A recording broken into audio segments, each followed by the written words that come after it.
Easterly Government Properties rang the closing bell to celebrate a decade as an NYSE-listed company. And I had the chance to speak with the company's CEO, Darrell, about the significance of the moment and the opportunities that he sees during President Trump's second term. Let's take a look.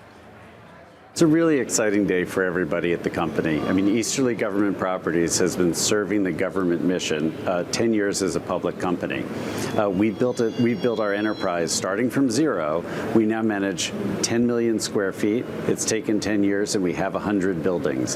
And what we do is we find the most mission-critical buildings that support the government mission for agencies that folks in America would expect, for service to be provided to them. These are specialized facilities. They're for agencies like the FBI, like the DEA, and we really provide a public-private partnership to the U.S. government to provide the best facilities so they can do what they need to do. As we start 2025, how does the business environment for your publicly traded company look? Yeah, it's a great environment because I think we're coming out of what's really a real estate depression, and we have terrific assets. We're able to generate some strong cash flows, and we can deliver those cash flows to investors with a very high credit tenant.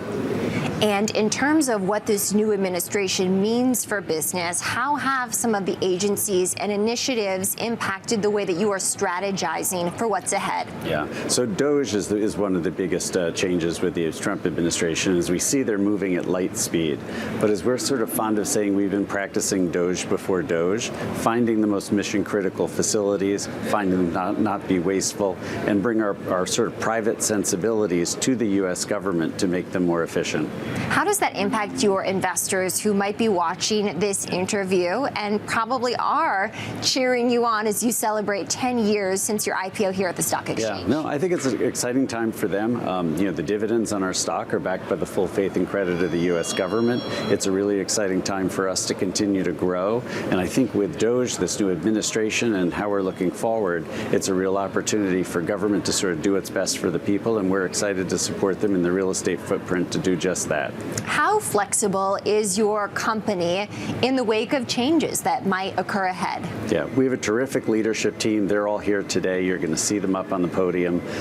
And they're very excited to grow, build, and do all the things that we need to do in order to support the growth of the company. What else can we expect for 2025? Yeah, we've changed a little bit our strategy. We're starting to also, purchase state buildings and local buildings and, as well as government adjacent buildings. Those buildings really provide a terrific lease structure for us, but they're just like the buildings that we've always been managing for the U.S. government. And I think investors are going to be really excited to see the earnings growth that comes from that initiative. Mm-hmm. How often are you on the ground at these properties, Darrell, seeing how they're transforming over time? Yeah, because every week, and I think our closeness to the building is what enables us to best serve the government. It's why we think we're the partner of choice to the U.S. government, and we bring the sensibility of private real estate to them while they're trying to satisfy a mission for the American people. Mm-hmm. Now, when it comes to the administration, Elon Musk does head up DOGE. Are you in communication with him? Yeah, we're working with the folks at DOGE. We're big fans, cheering them on, and we've got lots of ideas to save tens of millions, if not hundreds of millions of dollars for the U.S. government. We've been spending years making suggestions to them about how to move faster, quicker, better, and we're really excited to have a great year like Elon's to be listening to what we're suggesting.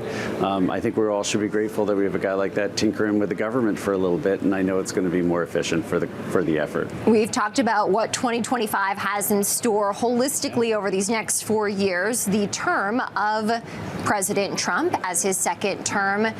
What do you see as opportunity over that 4-year span? Well, I think if government really focuses, for example, in one of our facilities, we tracked down the Sinaloa cartel. Fentanyl deaths over the previous 4 years have nearly doubled, with 72,000 people dying every year from fentanyl poisoning. And it needs to be addressed, and seeing the resources get to the folks, who can arrest these kinds of problems is going to be exciting, and it seems that's what the Trump administration's doing.